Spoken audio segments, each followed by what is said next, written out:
healthcare business podcast from the Coker Group that focuses on solutions to help healthcare organizations effectively navigate the changing healthcare industry landscape. Welcome to another episode of Coffee with Coker. My name's Mark Reiboldt, and I'm the host, as always.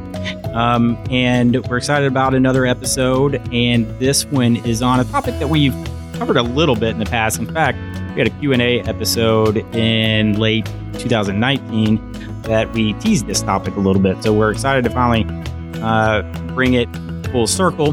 What we're talking about today is non-economic considerations in private equity transactions. And I'm joined by Max Reiboldt, who is the CEO of Coker, and Aimee Greeter, who is the Senior Vice President. And more specifically, what we're talking about is there are oftentimes discussions around considering a private equity transaction. Maybe a physician group considering doing a selling to a private equity firm or private equity backed entity. And there are a lot of things to consider, obviously. Many times we spend most of our time talking about the economic components of that particular scenario, meaning the valuation. What are we going to take home? What is the upfront dollars? What is the impact on future earnings? How's the equity distributed? Things like that. And those are obviously very important things. But in our experience, what we have seen is we can oftentimes spend a lot of time, effort, and energy, frankly, talking about the economic components of a deal. And it's not until the very end when we start to consider some of these things that are more in the non-economic category. Maybe strategic considerations is a better way to say it, but basically everything that's not economic. And that's what we talk about today, because in our experience, we found that these non-economic components can be just as important, if not more important. In fact, they often are more important as far as making or breaking these deals and the value of the downstream value of these types of partnerships. And sometimes they're overlooked, or sometimes they're not addressed until it's late in the process. And unfortunately, there have been some negative scenarios as a result of kind of not addressing these things on the front end. And as a result, things kind of did not go as planned on the back end. So that's what we talk about today. Between myself, Max, and Aimee, we actually we just had a discussion around some of the things that we've noticed, we've observed, and working on these types of transactions with our clients, both the sell side and the buy side. And hopefully it's food for thought for any groups out there, as well as any private equity firms on the buy side, that these are things that need to be considered. And we certainly didn't cover every single one, but we thought we covered at least some key ones. And the more that these things can be taken in consideration early on in the process, I think the better off, the more successful these deals typically end up being. So it was something that I think it's overdue in us talking about, and I know we're going to continue talking about these things in the future as well as they become more prominent. So thank you all for listening. And as always, you can listen to not only this episode, but all of our Coffee with Coker episodes online at coffeewithcoker.com. And we encourage you guys to follow us on social media so that you can get updates on when new episodes and additional research and other content from Coker is released. And with that, we'll jump into the discussion on non-economic considerations in private equity transactions with Max Reiboldt and Aimee Greeter. Thank you for listening.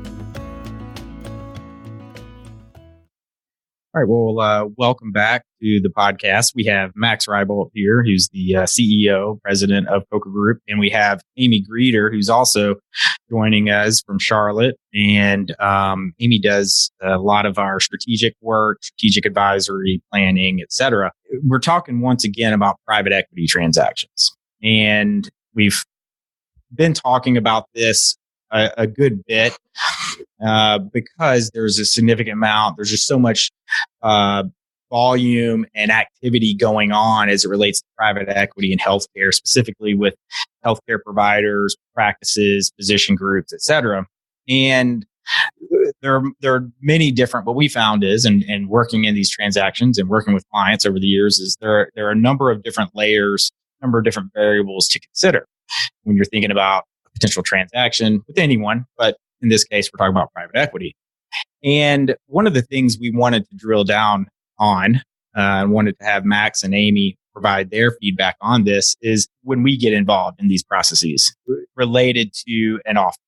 And what often happens is you have a group of physicians, maybe they've received either solicited or unsolicited offers from potentially interested parties, i.e. private equity buyers.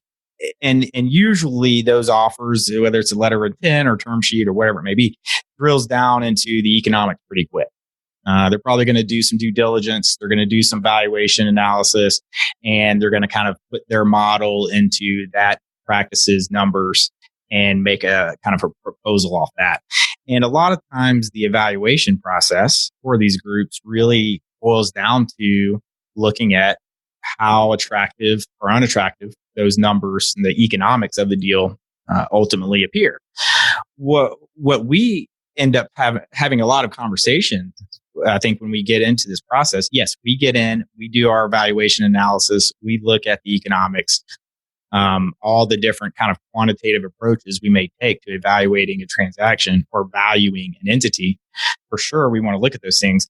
But inevitably, I feel like where we end up spending the majority of the time and where a lot of the transactions can get held up or slow down or maybe not happen at all is in the non-economic factors. So what does that mean? And that's ultimately what we want to talk about today. That was a long way of me kind of introducing this discussion around the non-economic variables, non-economic factors related to these types of transactions, and the considerations that particularly we want sellers or potential sellers to understand. So I think there's a lot of kind of strategic elements to this. And maybe I'll just throw it out to you guys, Max and Aimee, as far as what are some of the things that can kind of come up when we move beyond the numbers, if you will, move beyond the valuation and the economics, and we start getting into some of these other discussions of non-economic factors? What are y'all's thoughts there? Yeah, I'll jump in, Mark, and Aimee, defer to you as well. I think the key component that's mostly non-economic, it seems like almost everything eventually evolves into some form or fashion of economics, but one that's pretty prominent would be what if the deal does not survive the test of time and the second bite of the apple, meaning a second transaction, and would have to be unwound. And more specifically, there's a restrictive covenant that's usually in place. There's unwind provisions for, and this is a little more economic, for buyback. Just by way of example, I had a physician call as a dermatologist just the other day. Granted, this is a small transaction, small practice, but he sold to 50% of his practice to a private equity-backed PE management company, derm management company, and for various and sundry reasons, he wants to buy the practice back now, the other 50%. And so, thankfully, there's some pretty solid provisions in place that allow that not only to be done, but have the precepts for how to get to a number. And I think it's going to happen. So it's a pretty good story to tell at this point. But I think sometimes we go into these transactions thinking that they'll never be undone, that nothing will ever happen. And you've heard the old adage, if it's not in writing, it didn't happen. Well, that as well applies here. So I think the word in general, I'm sure we'll want to break this down even more. And again, I'll let Aimee jump in, is to be real cautious about all the non-economic terms because they do have ramifications, particularly in an unwind. And even if you don't unwind, then there's always things to be considered. One last point I'll make that's somewhat akin to this is in a practice of fairly decent size where you have a number of providers, the likelihood that some of those providers, even some of those partners, will leave at some point in the future is going to call for that entire situation to be addressed. And again, that spills over a little bit into economics, but all these things need to be thought through and clearly defined and understood pre-deal completion. So I'll just stop there at that point. And Aimee, you may have some thoughts as well. Yeah, absolutely. Thank you, guys. I know I'm joining you remotely, but it's great to be connected via phone. So today, I think, to Mark's point, one of the things that I thought about as we were preparing for this is Max and I have both worked with a consultant from another firm, and his whole principle and things is to only focus on governance. And then once the governance terms of a potential transaction have been agreed upon, to look at economics. And his logic is that the governance is going to carry you for every day, and the economics are just going to matter of one time. And so I think there is actually some logic to that carries with these PE transactions. I think the economics of the transaction may impact you one day into your future. You may have some more dollars to do some things you want, but the non-economics are going to impact what you do every single day into the future. And so I think it cannot be understated how important those things are, overstated, I should say, those things are. So when you think about all the things that can change in a transaction, I think the potential sellers need to think about what is going to change tomorrow. After I've signed on the dotted line, what's going to be different for me? And so I think Max makes a good point about what's it going to look like in the event of an unwind, or even if things get a little bit cantankerous. But even if things are going well, what's that going to look like? Who's going to make decisions? Who's going to have control? Who's going to have the authority to sign for things? What's your purchasing power as a non-majority or non-owner going to look like before? So all very important considerations that go into, or should go into, your pre-transaction due diligence. Yeah. Those are all great points. I think I actually like that approach of governance first, because it's a little bit counterintuitive, right? I mean, it's usually the things that bring parties to the table initially are the economics. But if you know that there's potential synergy there, and there's potential value there, there's potential economic value there. Maybe we can't identify that yet, or we don't identify it first, but there's no point in really getting too far, in many cases, getting too far in the weeds on the economics if we can't resolve some of these other things. And that's, again, as I said earlier, a lot of times where some of these deals end up breaking down, or end up even worse after the fact, proving to be unsuccessful. And we've seen that happen. We've seen these unwind scenarios come about, oftentimes having nothing to do with the economics that were promised or expected didn't come through. But like you said, Amy, that happened one time. Once that kind of wears off, the other stuff that you're having to live with every day may really impact you down the road. I think the governance thing is critical. That's one of the things I had on my list as far as non-economics, because and this goes for any deal, whether you're dealing with a private equity buyer, whether you're dealing with a hospital, or you're talking about merging with another group. Frankly, governance is always a factor. And the good thing about governance is that you can do a lot on the front end of the deal to address governance, and to even specify and define what governance will look like, and how it will work, and how the kind of things flow down as far as decision making, leadership, and those types of things. And I think that's one of the things I found working with clients is the more we can specify, and even to Max's earlier point, getting writing on the front end, the less we're having to answer those questions or figure that out on the back end. What are y'all's thoughts? Yeah, there's no question that having these things in writing is imperative. Needless to say, consultants have a role in the transaction and negotiations. I think we do, speaking in general now, I think we do a good job in that mode. But you've got to have good, solid healthcare legal counsel as well to make sure these documents are appropriately drawn up.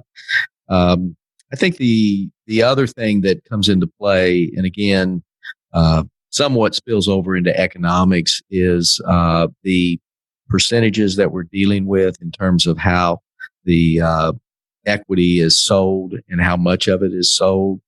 minority versus majority interest. And then that spills over into Amy's very appropriate point on governance. And yours too, Mark, that, because if you sell 51% interest, for example, which is normally the case, there's always the question of, well, what about supermajority votes and where do they come into play?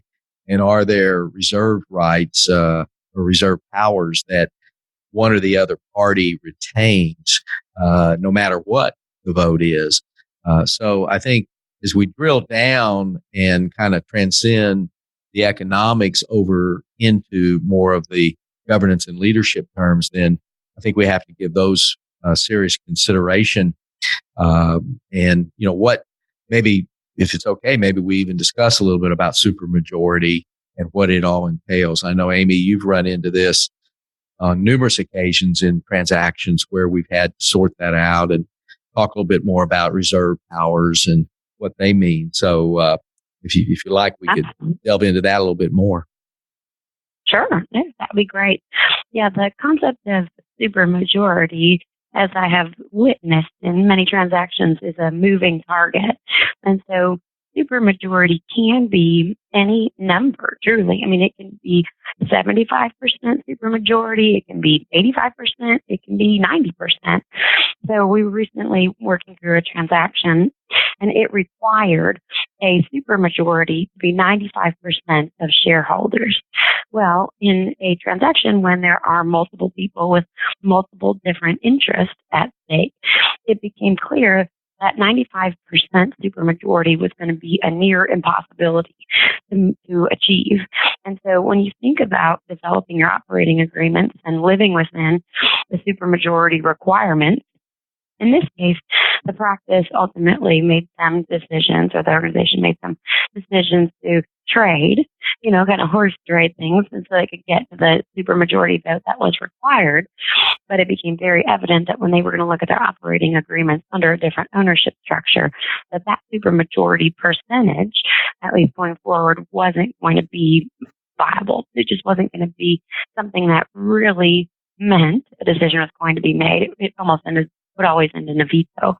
So that's something I think that's critically important, is what are those supermajority powers in terms of how they're defined, and then what is supermajority required for in terms of the decisions that need to be made. So usually a set of reserved powers is carefully documented, as we've talked about here. A good healthcare attorney is worth their weight in gold, I think, during these transactions. But the reserved powers are very carefully documented, and they can be anything. They can be a reflection on the amount of dollars that can or cannot be exceeded in terms of operating or capital spend. So some people will say, you can't, going forward post-transaction, have a capital purchasing power that's above $250,000.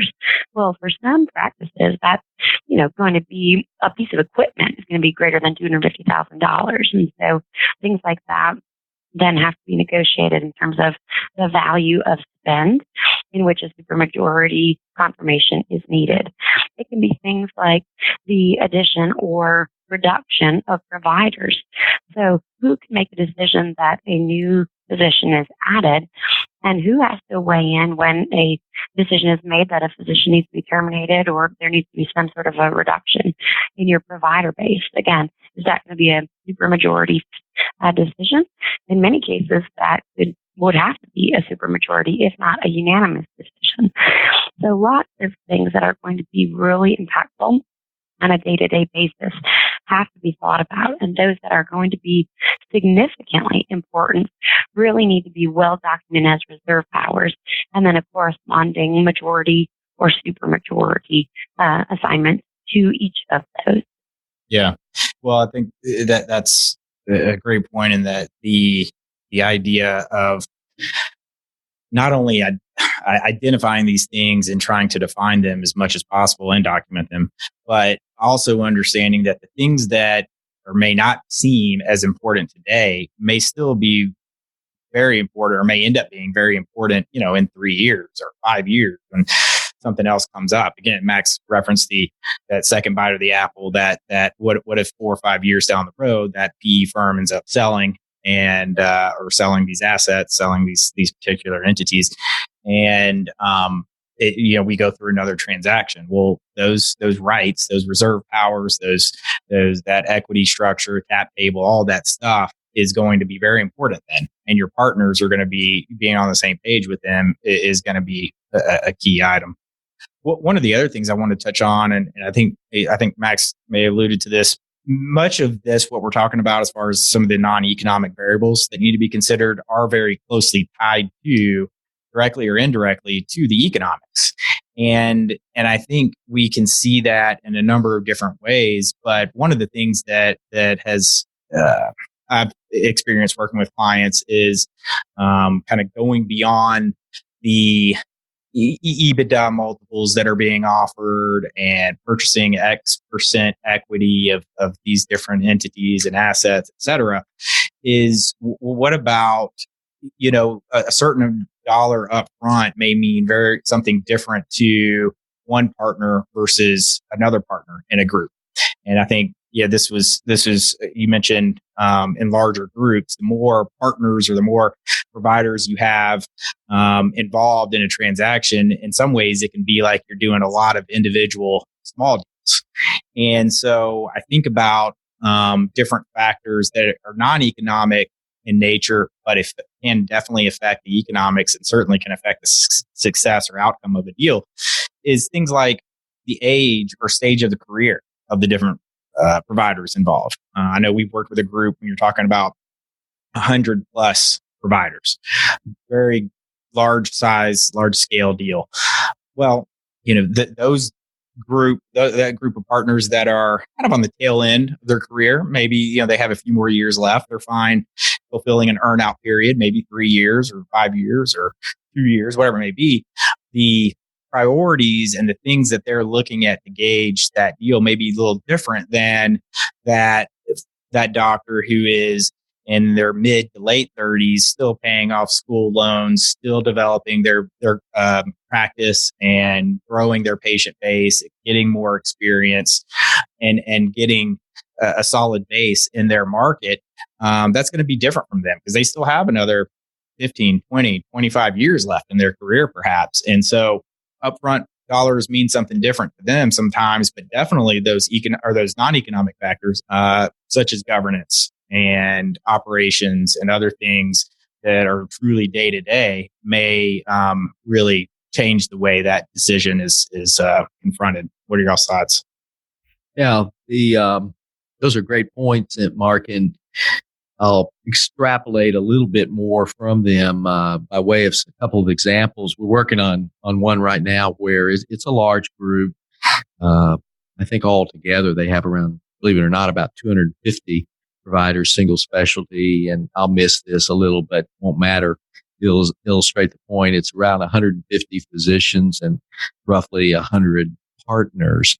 And so not only do we have the issue involving the younger versus somewhat older and the impetus for doing the deal vis-a-vis upfront money for more important for older doctors versus younger physicians, and compensation more important going forward now for younger physicians versus the older, all those things in play. But we have those 50 or so non-partners that this group has to be concerned about because they're not going to participate in the equity sale. They'll not participate in any proceeds. Interestingly enough, what this group is going to do, which I applaud, I wish I had thought of it. Well, I didn't. They had already thought of it before we got involved, to be honest. But they're actually going to set aside a portion of the proceeds from the sale, assuming it happens, that the partners have agreed to pay at least some form of additional bonus to these non-partners, so they can be at least somewhat incentivized to continue on. They're going to do the same thing with their administrative team, which, by the way, is another ingredient that needs to be considered. So I think as we look at these transactions and assuming there's enough proceeds from the sale, it's a large enough equity piece, and of that piece, it's a high enough multiple and enough dollars in play I think we have to get innovative when it comes to the amount of equity that's sold, the allocation of that equity, and there's always some tax issues there. And last but not least, thinking of these non-partners / administrative team.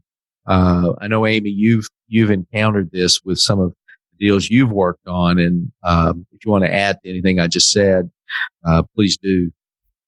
One of the interesting things that I saw lately with respect to the administrative team is just the lack of clarity on what job role would be going forward. So we have a organization that's largely a medical spa, and they took on some PE money.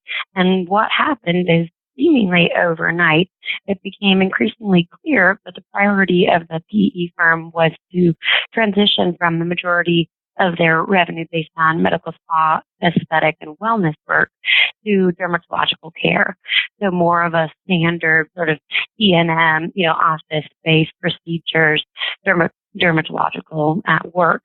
And I think that was really never what was in the mind of the administrators' plan for the organization.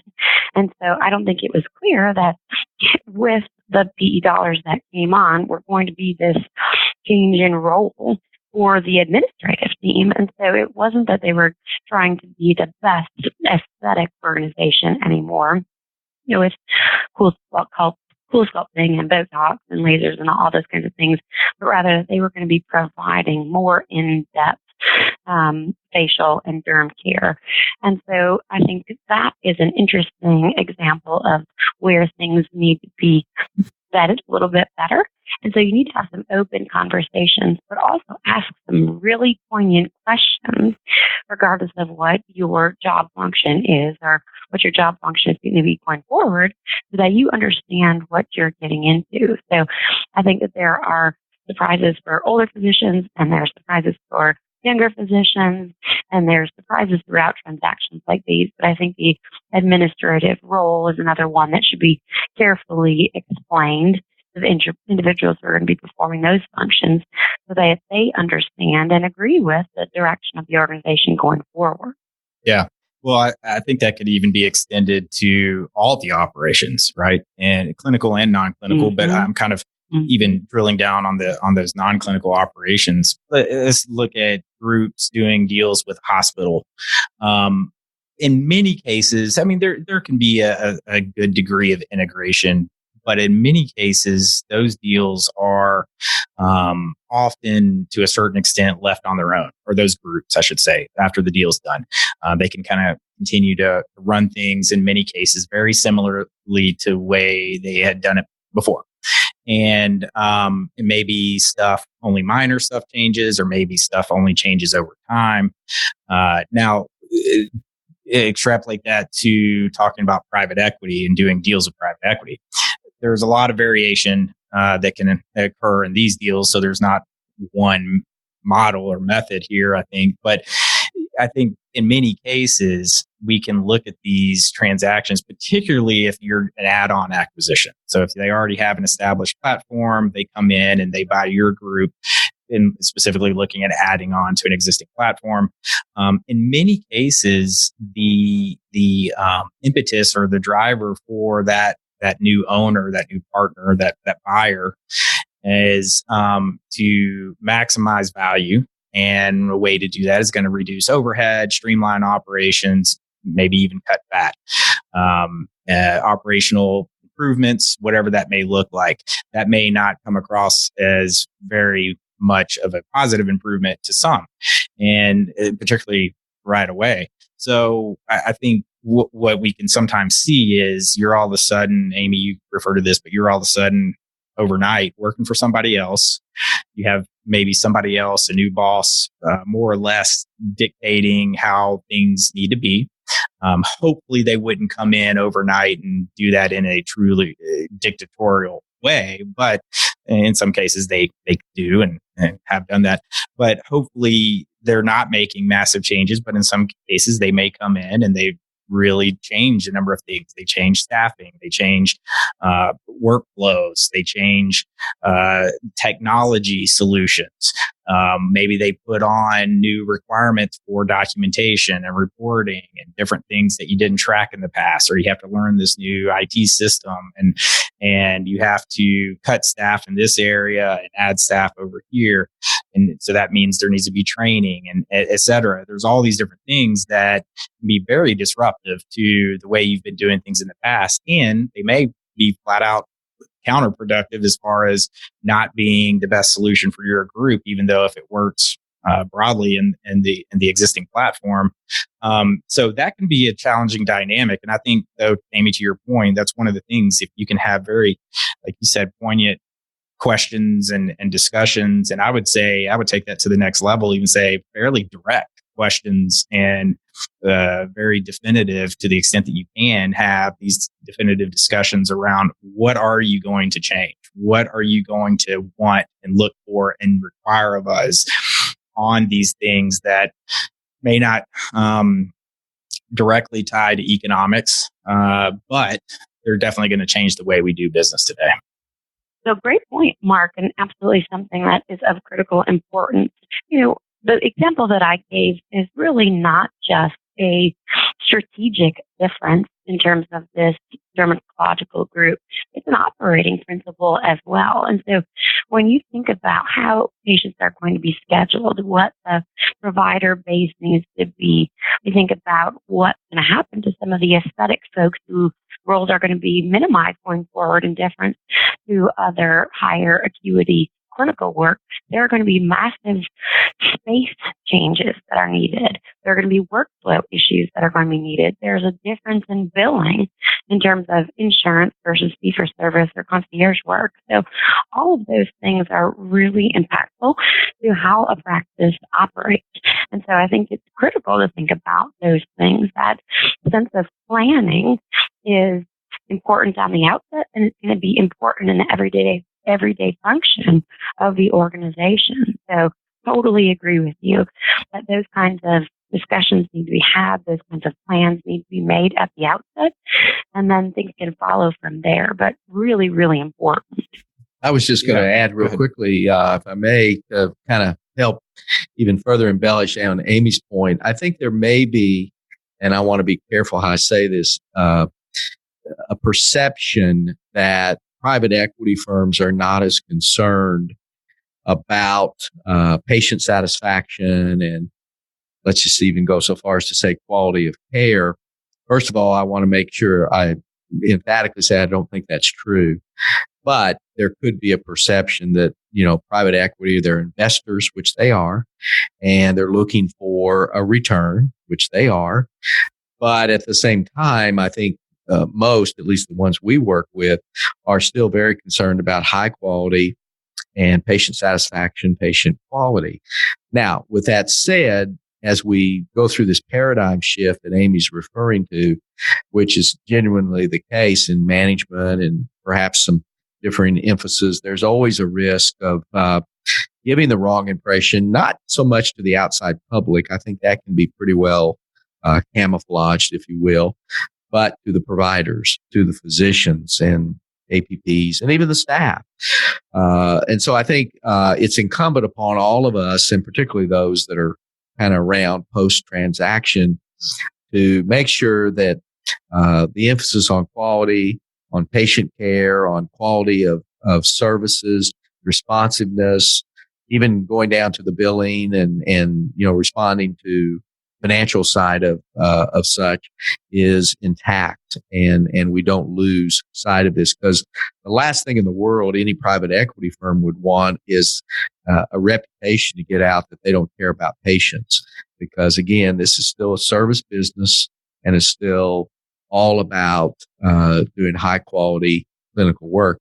And I believe that in order to sustain the relationship long term, that's going to have to be, still right at the very top of the list, or the providers themselves will, let's just say, be very disenchanted very quickly. Yeah.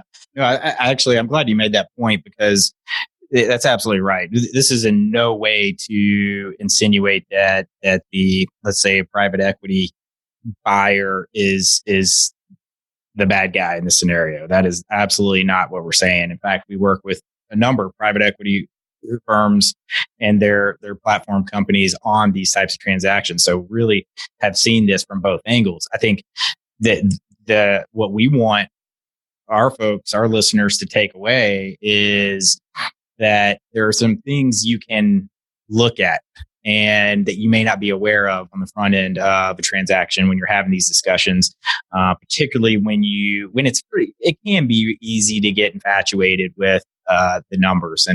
And I think, again, to compare this to a hospital transaction, it's a little bit different because a lot of times those deals aren't always made on economics alone. Whereas we have seen a number of deals with private equity kind of boil down to or start and stop with the economics, and then we kind of address these other things later.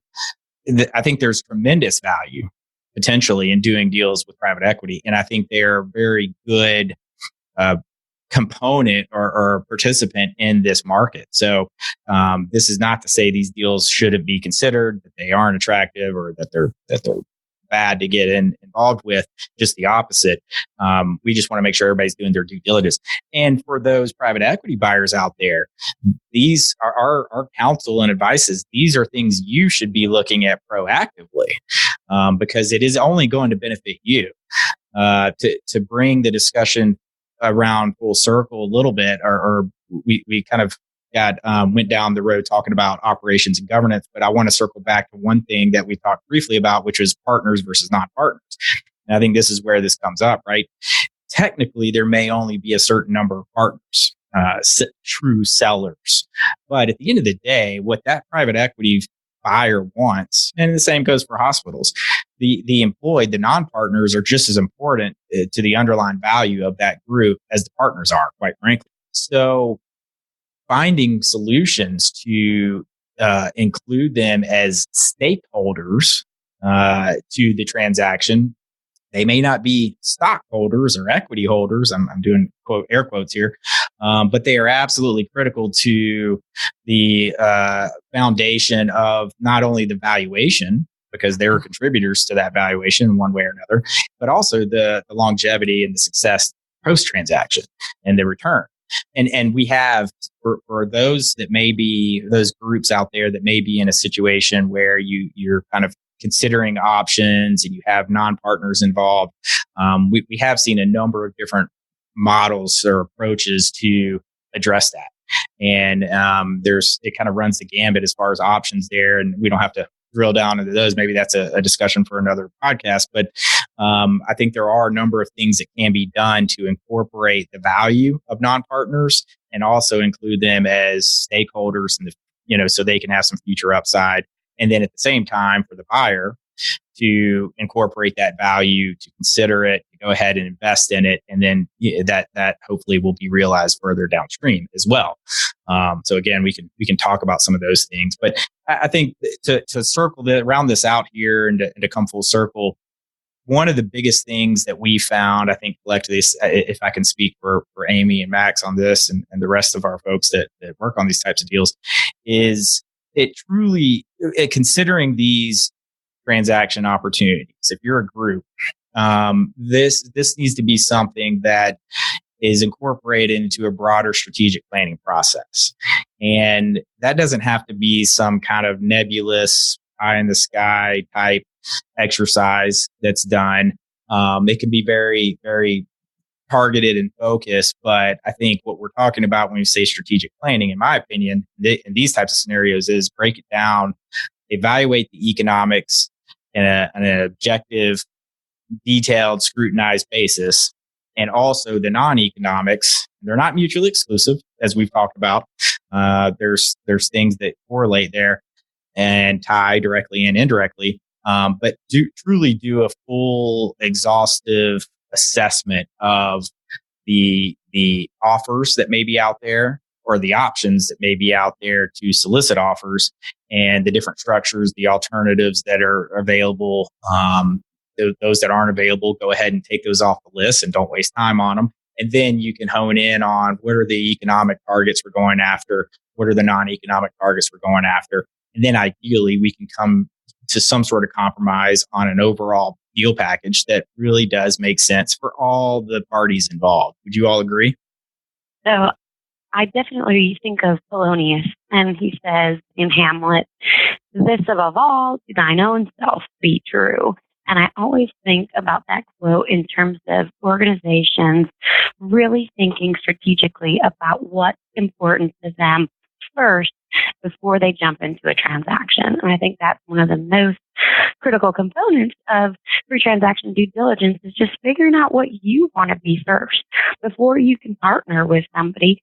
In this case, in a business partnership or, in a relationship, anything like that, you need to figure out what's important to you first and then figure out what you bring to the table and what you're looking for in a partner.